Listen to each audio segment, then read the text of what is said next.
Again, just the usual format here. We have a couple slides just to set some context for us on midstream and NGLs. I mean, this is really a walk around crude and natural gas alleys around the US. Kendall, you probably spend a lot of time tracking all of this in a lot more minute detail, but what we have here is all the pipeline capacity for crude oil out of the Permian, and then we have crude oil production from the Permian, which is the black line there.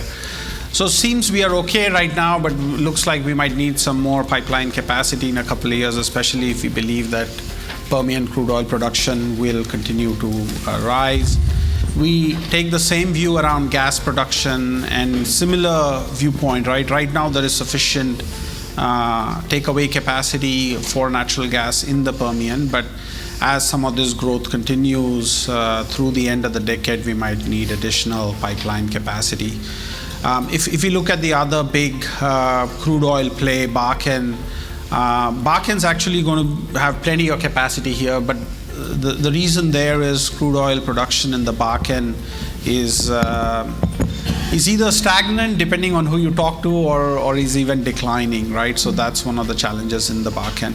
Haynesville is one of the fastest growing natural gas plays here in the US.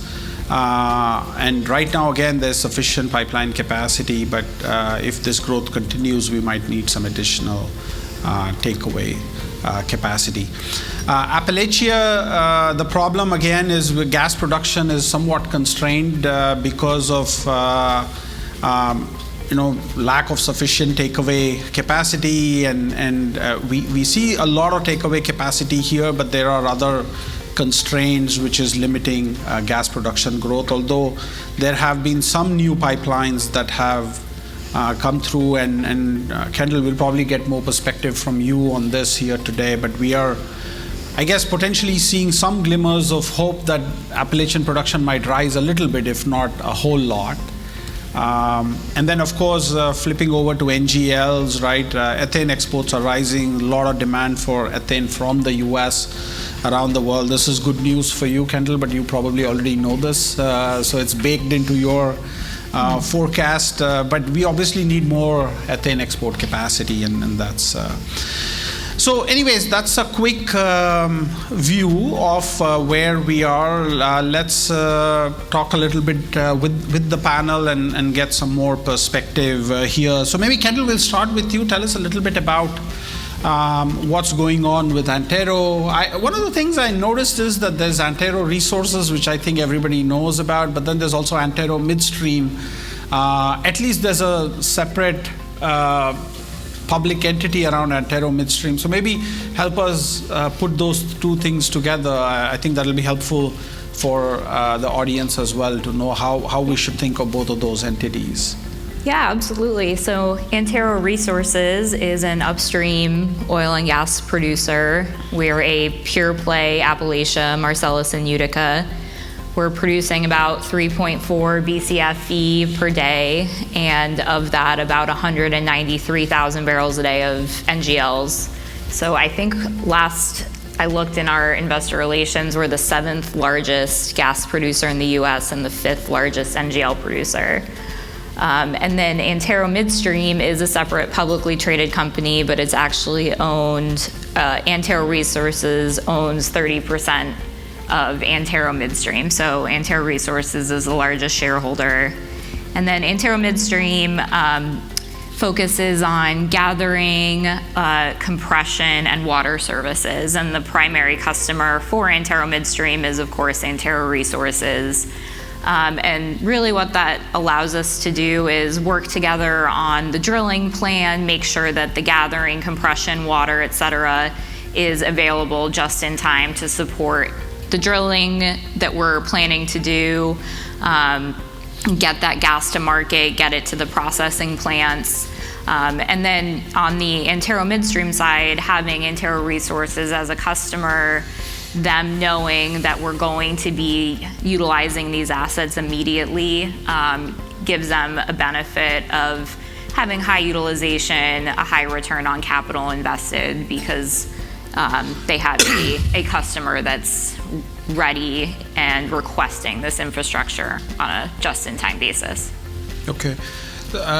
And within, and your primary response, or I guess you are part of Antero Resources, but you are in that part of the business that interacts quite extensively with Antero Midstream, or not quite as much? In my personal role, I don't track quite as much. The real integration, I would say, between Antero Resources and Antero Midstream is really the drilling completions on the aspect. Upstream side of the... Yeah, the upstream side, where they're making sure that they have water available, they have gathering and takeaway for the gas, whereas my role at Antero is NGL marketing. So once the product is produced, processed, fractionated, we take the NGLs and the gas and sell it to ship it on pipelines, sell it to our end-use customers or trading firms. You're finding customers for all the NGL Exactly, volumes. exactly, yep. Okay. Yeah. And that could include NGLs as well as the fractionated ethane, LPG and that as well, or is it primarily the fractionated products? It's just the fractionated product, yes. So we have all of our NGL Y-grade production goes through fractionation locally in Appalachia, mainly the MPLX Hopedale fractionator, and actually Antero Midstream is a JV owner of one of the trains at Hopedale. And so we sell the fractionated products by pipeline or by rail to customers in the Northeast or export customers as well. Okay. And are most of your exports from the East Coast or from Marcus Hook, or do you also export out of the Gulf Coast? All of Antero's exports that we export directly are out of Marcus Hook. So we have a 65,000 barrel a day commitment on the Mariner East pipeline for propane and butane. We're the anchor shipper on that pipeline. So export those barrels out of Marcus Hook. We also ship ethane on Mariner East and export that out of Marcus Hook as well. And then the NGLs that we're not exporting ourselves, we're selling to other companies that may be exporting them either out of Marcus Hook or the Gulf Coast, but we've already sold the product at that point, so we don't know what they're doing with it specifically. Okay. Yeah. I have some questions on LPG export capacity and utilization rates, but we'll come to that here. Let me go to the other panelists. Joe, can you talk a little bit about GTC Vorro? What do you do, and I guess how you help support the natural gas space? Okay. GTC Vorro is a technology company and a service provider for upstream, midstream areas, also working in the downstream. The main business we do is sulfur removal. So we have a full service business where we provide the equipment, we provide all of the services to take care of the H2S from the fuel gas. And so we do that with a single source provider, and we have some efficiencies because of the infrastructure we have, the field operations for doing that. And currently, what plays are you active in? I guess, where are your customers? Are they located in multiple plays? Are they primarily in a few shale plays? Where are you focused on? So a lot of our work is in the Permian Basin area. That's historically where we got our start. We have worked in other parts of the U.S. as well, but we have more of our field operations service providers out in the Permian area. Another dimension of our work is in refineries. We found that the refineries behave differently than the upstream companies, and there's some things the upstream parties are doing different from refiners that we can see those techniques can be applied within refineries, and some of them vice versa. But we've improved the efficiency very much so. So we're quite cost competitive in removing the sulfur. And can you describe the sulfur removal technology a little bit? Like how does it work? And I guess how is it differentiated relative to other options? Okay. So it all depends on the quantity of sulfur, the nature of the feed stream. So we usually look at how many tons per day of sulfur is being removed. And this would be for upstream areas or refineries, the same thing. If you have very, very small quantities, you may use a liquid scavenger type. Triazine, a lot of companies do that. We have some offerings in that area. One of the troubles with that technology is you have some liquid byproducts that have to be disposed of, and they're being objectionable for that.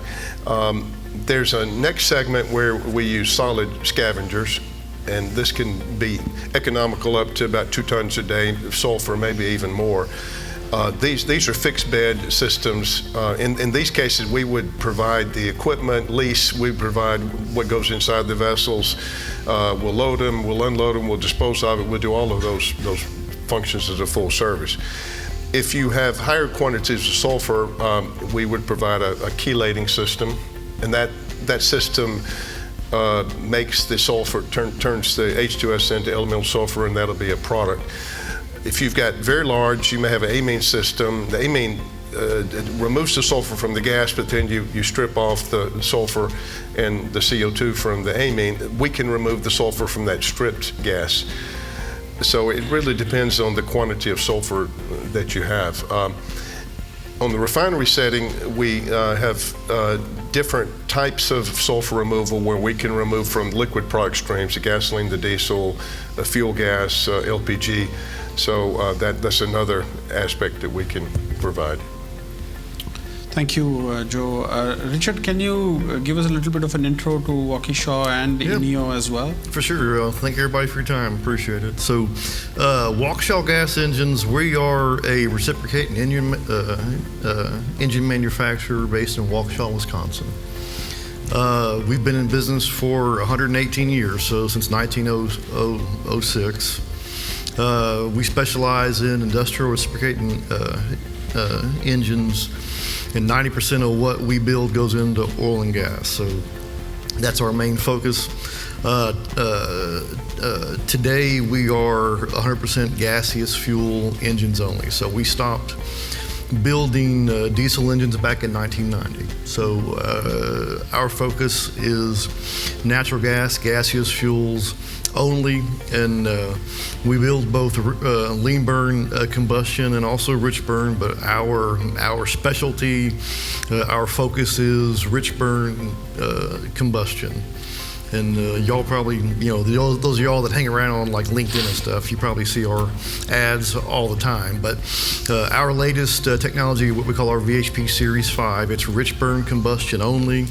And with rich burn, we're able to accomplish ultra low emissions and more complete combustion. So as an example, our 2,500 horsepower gas compression engine, or 9394, we can achieve a methane emission of 0.3 grams per brake horsepower hour. That's the lowest methane emission that you're going to find with a natural gas combustion engine, lean burn or rich burn. But those of y'all who have a little bit of history about Waukesha, you may know that in about 2010 we were acquired by GE. We were part of GE's business till 2018, and then GE spun that business unit off a group called Advent International, who's a private equity group. That's who acquired Waukesha, and also we have another business unit called Jenbacher. Some of y'all probably heard of Jenbacher in Austria. So that's now the two business units that make up INNIO. So when you see the INNIO sign there, INNIO is the parent company for Waukesha and Jenbacher.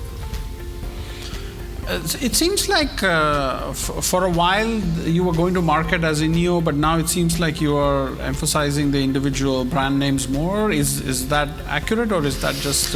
We work together. Waukesha and Jenbacher certainly work together on some projects. But the two product lines are very, very different, and they both have their strengths. Waukesha, as I was saying a little earlier, our focus, again, 90% of what we build goes into oil and gas. Okay, our engines, and we have 3 engine families: the VGF, the VHP, and the 275. So, especially the VHP, and a lot of folks in this room have probably heard of some of the VHP models like 7042s and 7044s and 5794s.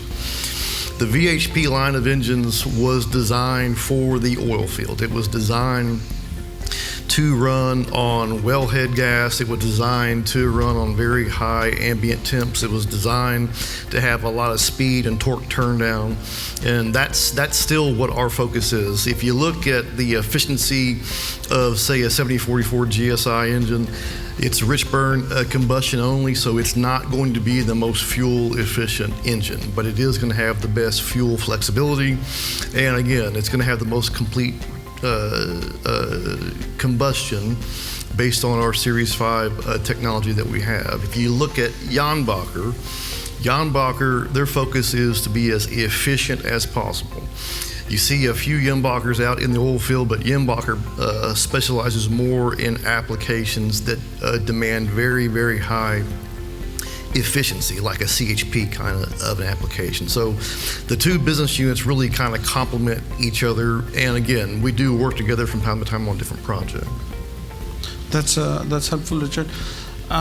When you say that Waukeshas are primarily going into the oil and gas space, is it primarily upstream and midstream? I guess, are there applications in other parts of the value chain? Very heavy in upstream and midstream. So you look at the downstream side of the business, and most of your pumps, most of your compressors, they're going to be electric motor driven, just because in a big refinery or petrochemical plant, there's already existing electricity to run all those kind of units. If you look at upstream, so you'll see reciprocating gas engine driving compressors in upstream applications like gas lift or like EOR. You're going to see more and more, and some of y'all in the previous discussions kind of touched on some of this. We see the industry, trying to move away from diesel and trying to find other forms of power in order to lower methane emissions and also to reduce fuel costs. And so we're seeing more of a focus and push to use natural gas power for drill rigs, for frac rigs, for cementing.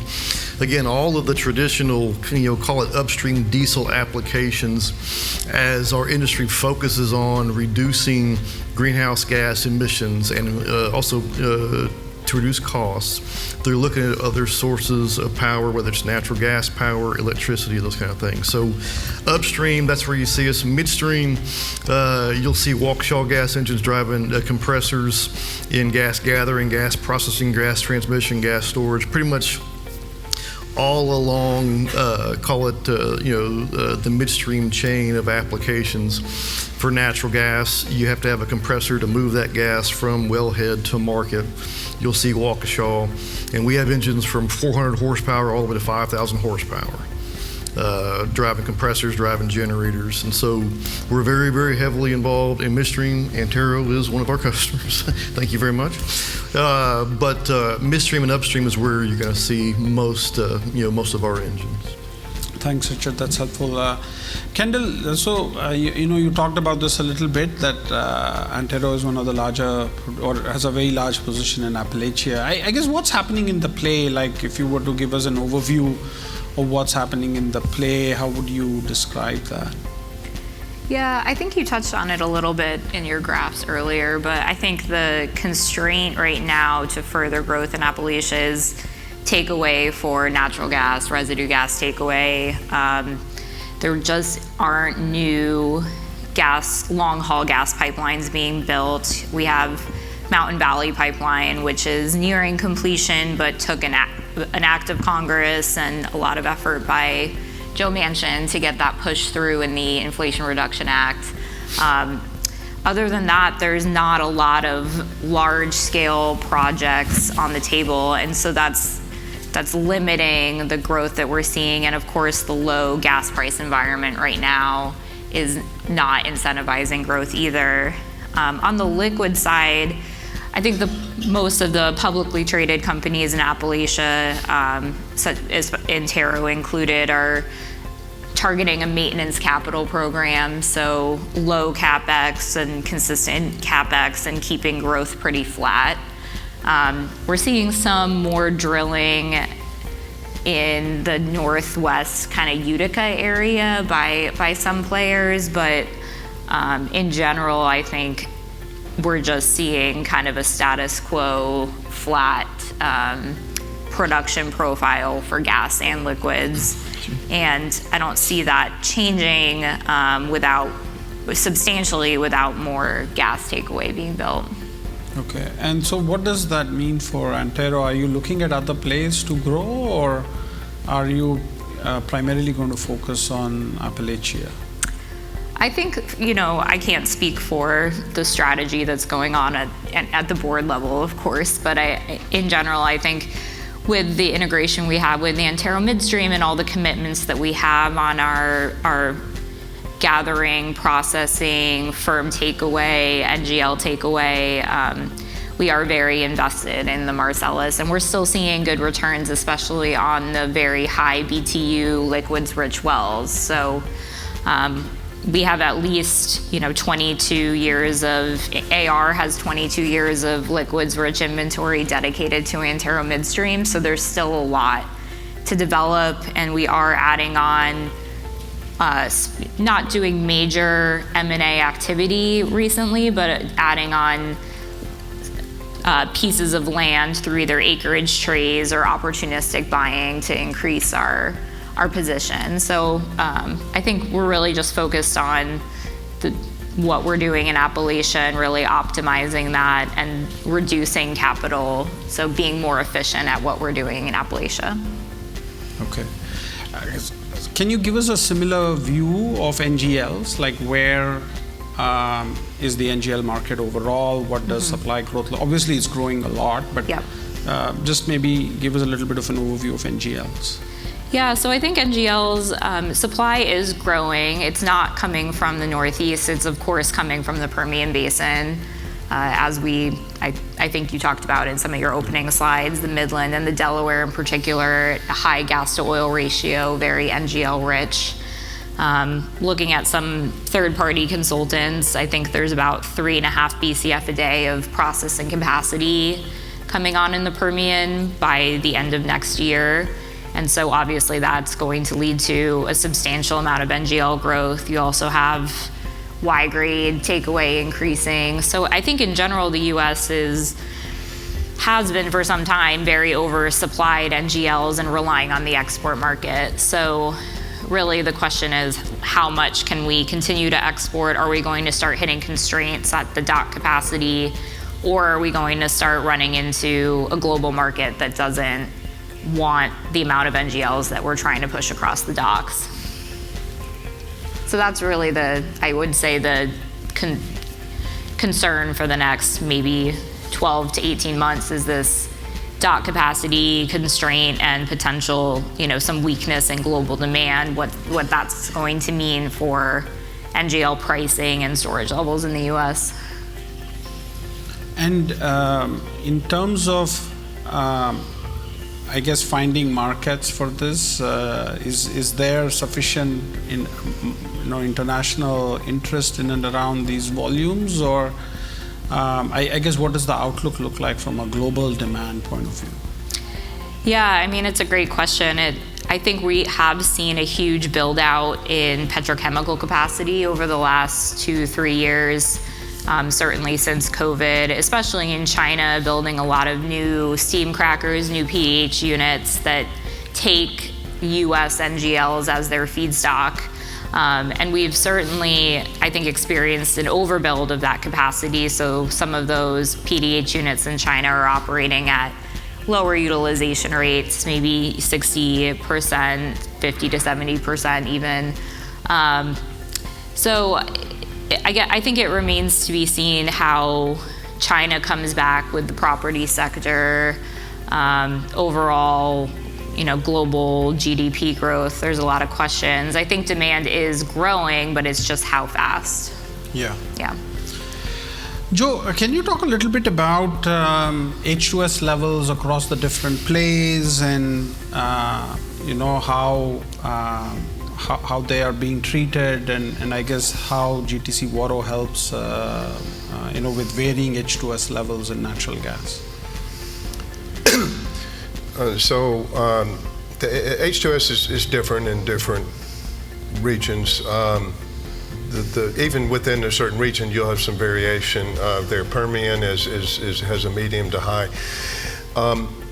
It really depends on what area we're working. If we're working with the individual wellhead or a gathering station, it comes back to what I mentioned earlier, how much total quantity of sulfur is being removed, what's the technology.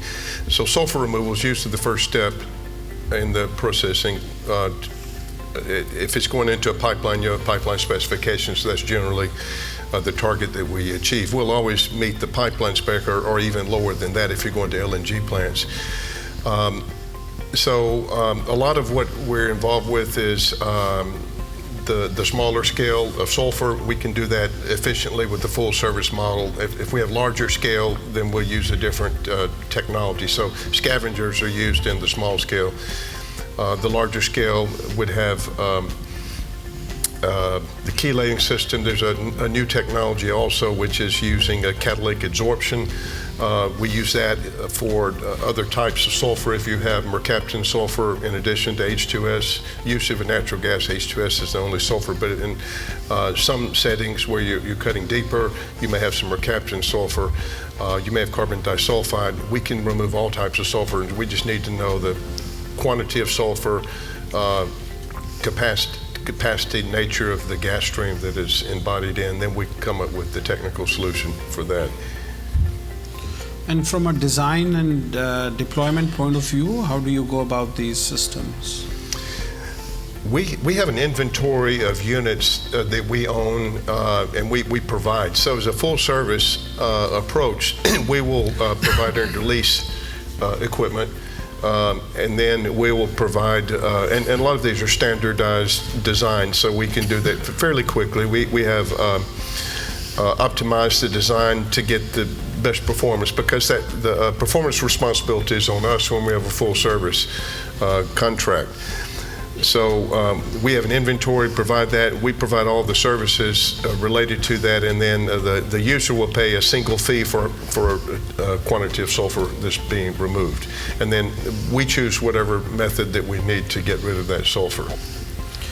And is that a business model where you're differentiated, or is that the business model that some of, I guess that your competitors are also using? Well, not really. Because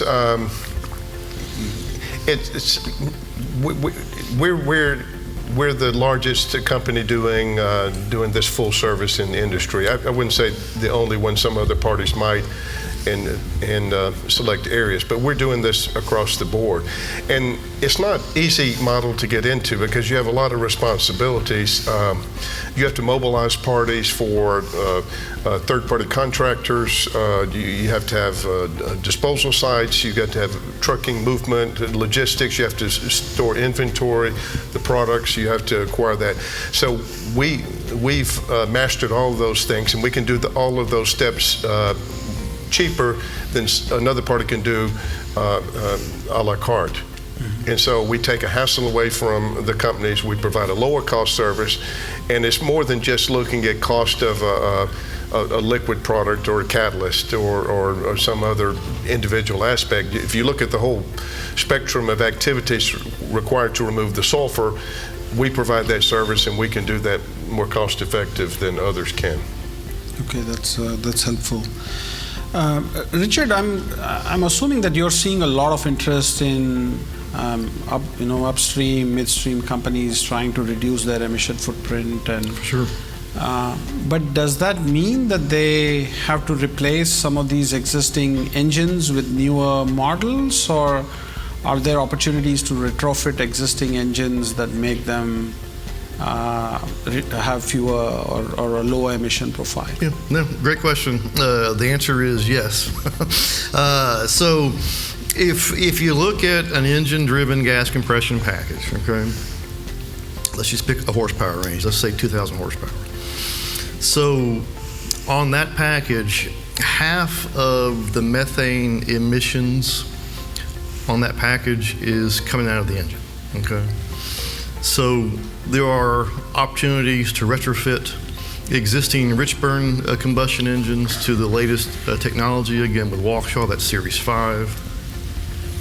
And that's going to reduce your methane emissions and certainly also your CO2.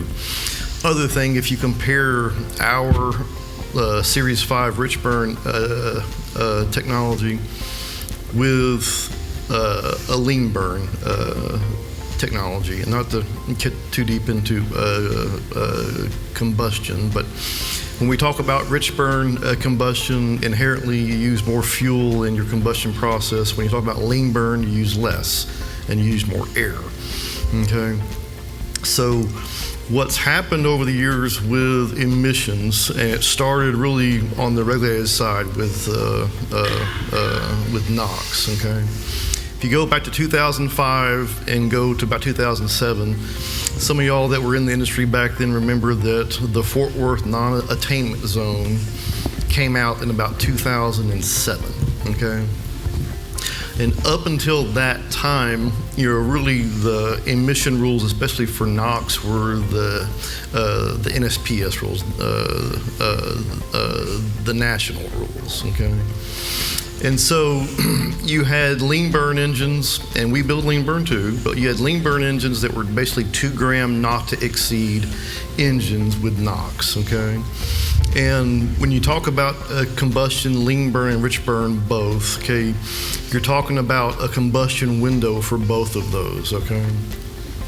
So at 2 gram not to exceed NOx with a lean burn engine, you have a wider combustion window where more complete combustion can occur. The Dallas-Fort Worth non-attainment zone lowered that NOx emission from 2 gram to a half gram. Okay, and you had lean burn combustion technology that basically was not ready for it. Rich burn was, and the reason why a rich burn engine can do that, it's more flexible. A rich burn engine is going to have higher combustion temperatures. It's much easier to lower like NOx, VOCs, those kind of regulated emissions with a 3-way catalyst, right? So the focus by engine manufacturers then was trying to meet a more focused emission rig, trying to meet NOx emissions in Dallas-Fort Worth non-attainment zone, trying to meet a focused formaldehyde emission out in Wyoming. And that's where technology went to for lean burn, trying to meet those specific focused emissions. And as lean burn technology developed, you took your combustion window for lean burn, again, from say 2 gram to 1 gram to 0.7 gram to 0.5 gram to today you have lean burn engines that are 0.3 gram engines. As you continue to compress and compress and compress that combustion window for lean burn, what ends up happening is that you start to have inefficient combustion, or you have what's called methane slip. In other words, you're no longer achieving complete combustion. And lo and behold, here we are now with very strict methane and greenhouse gas emissions. So what the industry, and I'm talking about the engine guys, what the engine guys ended up doing was painting themselves into a corner with lean burn. Meaning now at 0.3 gram NOx, and that goes for whether it's one of our 275 engines, from one of Caterpillar's 3600s. But when you're at 0.3 gram NOx, again, you've gone into lean burn, misfire, and methane slip, and your greenhouse gas emissions go up.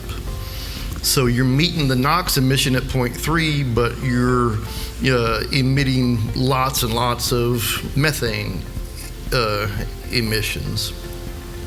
And so what Waukesha did, again, going back, really back to 1998 with our Series 4 technology, then in 2018, our Series 5 rich burns, we're able to achieve both. We can achieve a 0.15 gram NOx emission and, again, a 0.3 gram methane emission. And so the way, again, for a natural gas engine, the way to further lower your NOx and greenhouse gas emissions, you can either retrofit to latest technology, rich burn, or you can replace the engine that you have, again, with the same thing. What I'm seeing with a lot of operators is we'll just go 100% electricity. That'll be the best of both worlds. And unfortunately, what my customers are finding is that there's not enough reliable, available grid power, especially in places like the Delaware, that you can transfer your operations to electricity. Meaning, I have customers that want to operate their drill rigs, their frac rigs, their compressors, their pumps, the whole thing on grid power. And some of them are getting caught between a rock and a hard place because they're already making investments in that and then finding that there's not grid power for it. Okay, a really good solution is to instead use rich burn natural gas engines, especially, again, the latest rich burn combustion engines. And I can talk for hours and hours about it, but anyway, that's some of what we're seeing out there. So. That's a lot of perspective on why I guess we have ended up with these technology for sure choices and constraints. Let me open this up for questions from the floor and see if we have some questions.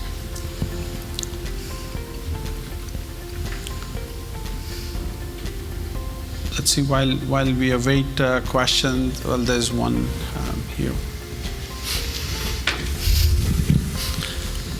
So this is for everyone on the panel. One of the things we're increasingly focused on in the market is nitrogen content. It seems like it's mostly in Delaware, maybe a little bit of Permian. One, is there any in Marcellus? Should we be worried about any of the Marcellus going forward as we move to maybe tier 2 or tier 3 acreage? 2, is your technology that's applicable for sulfur, is there anything you can modify to make that for nitrogen? And then 3, when we think about nitrogen, is there any potential uses you could see? So it's not just a cost, but a potential revenue stream as well. Thank you. Maybe, Kendall, do you see nitrogen in the Appalachia? It hasn't been an issue in our gas as far as I know. Okay, I'm not, a chemical engineer or anything, but I think from what I've heard, it's mainly in other plays and not so much in the Marcellus. It's a good point going to some fringe acreage if we'll start to see that, but as of now, I don't think it's been an issue. And from your production point of view, are there any specs or any quality issues at all that impact your ethane or your NGL marketing programs? No, I mean, I think when the play was first being developed, the liquids-rich areas of the Marcellus and Utica, the ethane content was quite high after, removing the C3+. And that was an issue initially of hitting the BTU and WABI spec because of that high ethane content in the gas. But that really has been resolved with the build out of additional fractionation, de-ethanization capacity. I think most producers are able to hit the WABI and BTU spec with the infrastructure in place now. So that issue has been resolved. And other than that, I think the spec of our gas has been really a very clean, not a lot of contaminants or anything to cause issue on the customer side. Okay, that's helpful. Yeah. So going back to that question on nitrogen, would either of you care to comment on that? We haven't seen nitrogen as a problem across the board. CO2 sometimes is. It's the natural formation, but also if you do the CO2 injection, you may have that. We can deal with the H2S removal in the high CO2 streams. For nitrogen, we've not seen that. I mean, the solution would have to be some sort of air separation, expensive operation. I don't think you would get any value intentionally to try to recover the nitrogen. If you need to remove it to meet a sales spec, it's not a common problem that is being dealt with. I say the same thing. I'm not seeing nitrogen as an issue with our engine's fuel gas. I see some in the Delaware. The most I think I've seen in a fuel gas analysis, maybe up to 1%, 2%. We have an inert spec as part of our fuel spec. We can go pretty high with an inert gas. 20-30% or so. Where we have to watch it really close is that the more inert gases we have in our fuel gas, obviously you're talking about less BTUs, and so we start running into real high, inert gas being able to pull enough power for the application. So we have a cutoff. Again, we can go 20-30% or so, but when we start seeing BTUs fall to 850, 750, that's when we start having some issues, and we may have to push the brakes with a customer and see if we can't get some of those inert gases taken out of their fuel gas. For H2S, we actually have one of the widest specs in the industry for a reciprocating engine, so we can go 1,000 ppm H2S with fuel gas with our engines, and I have any kind of an issue. Where you may start having an issue is going to be with your catalyst. So each of the catalyst manufacturers has their own spec for the catalyst, but for the engine, we can handle a pretty wide range of H2S. Our maintenance recommendations are going to change, though, as you put more H2S to the engine. You're going to have to change the oil more often, that kind of stuff. More questions from the floor? I had to step out, so I don't know if you talked about this, but do you have any comments on the EPA Good Neighbor rule that is forcing a lot of these operators to modernize or reduce emissions? Because I have an understanding that a lot of the operators are actually trying to appeal it with the EPA. I'll certainly go. If you're talking about the greenhouse gas reporting rule, as I was saying a little bit earlier, I mean, my opinion only, I think that emissions are the biggest challenge facing our operators now. Fuel cost is certainly one also, but the fact that now operators are going to have to pay a methane tax, based on, I think it's like above 25,000 tons, you have to start paying a methane tax on your operations. I will tell you from a gas compression, engine point of view, and also, gas engine generator, 25,000 tons is not much, okay? That's basically 3 or 4, that's like 3 or 4 1,500 horsepower engines, say 5,000 horsepower. That's actually a small compression station. So the fact that you're gonna have to pay above that per ton, $900, $1,200, it goes up kind of each year. And yeah, I'm seeing a lot of focus from the operators I work with to try to find ways to reduce their greenhouse gas emissions. And again, on a gas compression package, half of that greenhouse gases comes out of the engine. So there's a lot of room to reduce emissions further just by either retrofitting to, again, modern day rich burn combustion technology, or, there's other ways to do it too. I have operators I mentioned earlier, grid power is so hard to come by in some areas. I have operators that are putting in rich burn combustion generator sets to generate electricity to run their operations. And that kind of also, I'm not going to say that's the best of both worlds, but that gives them an opportunity to use a rich burn engine and have the very low emissions and generate electricity that's clean electricity for their operations. So I'm seeing operators basically looking at every option out there to try to figure out how to lower their methane emissions. The environmental regulations are focused on the wrong thing. They're focused on carbon dioxide, which is not a poison, it's not a problem, it's a source of life, makes all the trees grow and the plants grow. And that's completely destructive to everything in the industry to focus on that. The sulfur, you have sulfur dioxide, that is a real problem. Our company's working on that problem. Go to zero sulfur in refinery emissions, zero sulfur from removing the sulfur before you go to the flare stacks, going to very low sulfur, below specs in the pipeline. Our view is that that's really a more area that ought to have the focus rather than the CO2. More questions? Well, if not, then I have one last question here for the panel. Kendall, I guess, how's energy transition going to impact, I guess, upstream players? How's Antero thinking about it? But also, how are some of your customers on the NGL marketing side thinking about that? Are you seeing any of that in your day-to-day efforts as you're trying to market these NGL products and volumes?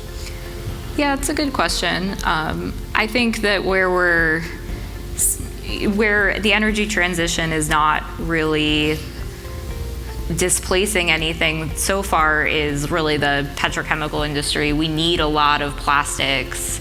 If you think about an electric vehicle, the battery, it weighs so much, you need to make the rest of the car weigh less and have plastic parts. So where we're seeing the demand growth for NGLs is really petrochemicals, plastics, a lot of that going towards different aspects of the energy transition.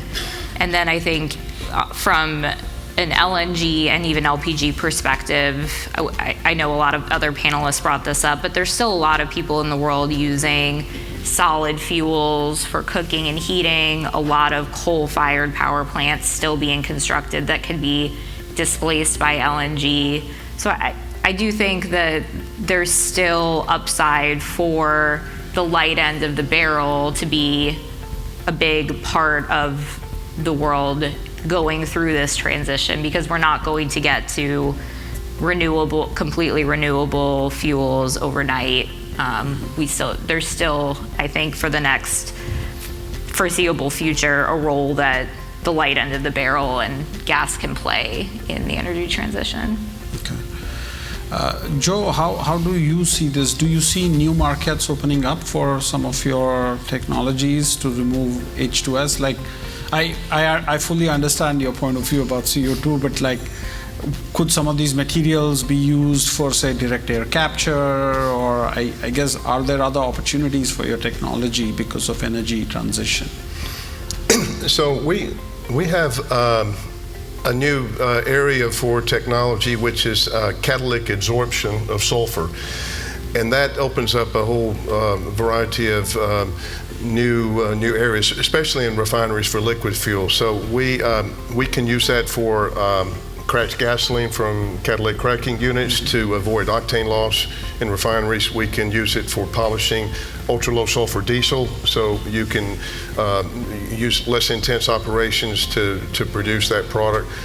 Replacing the caustic treaters in refineries, removing all of the sulfur from the fuel gas. If you remove all the sulfur from the fuel gas in refineries, you no longer have to run elevated flue gas temperature to avoid the acid gases from condensing out. So you can have a heat recovery there because of some different things. So those are some opportunities.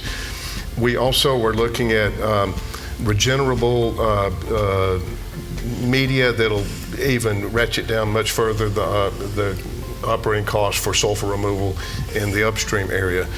On the risk side, high capital costs are hurtful. Fortunately, most of our solutions are low capital cost, much lower than others. So we have a relative advantage in that area. But even so, that's limiting our growth as we're trying to build up and buy more equipment so we can have available. At some point that becomes a constraint. The biggest risk is regulations like this pause on the LNG. That's not helping anyone, and so it's restricting all of the LNG production and associated gas that goes into those facilities. Richard, you have the last word on energy transition. Okay. Do you see, obviously I can see a lot of pressure from an emissions point of view on your product portfolio, but as operators try to reduce fugitive emissions and all that, there's, I guess, also some impact in terms of people upgrading and retrofitting and all of that stuff. But are there other markets where your products and technologies can help with the energy transition? For sure. No, I had mentioned earlier, I'm certainly seeing with the operators that I work with, and the broader industry, a push and an interest to move away from traditional diesel power applications and to use an energy source that's going to be cleaner, whether that's natural gas. I'm seeing it with electricity, but we're seeing opportunities for drilling, for frack, for cementing, for blending. Again, these traditional applications that have used diesel, for decades and decades and decades, that now they have to find a way again to lower their greenhouse gas emissions, and also if they can find a way to reduce fuel costs, that's a big driver too. So we're seeing quite an interest with drilling rig, drill rig contractors for natural gas engines. Again, the frack fleets, the cementing fleets, they're looking at natural gas engines.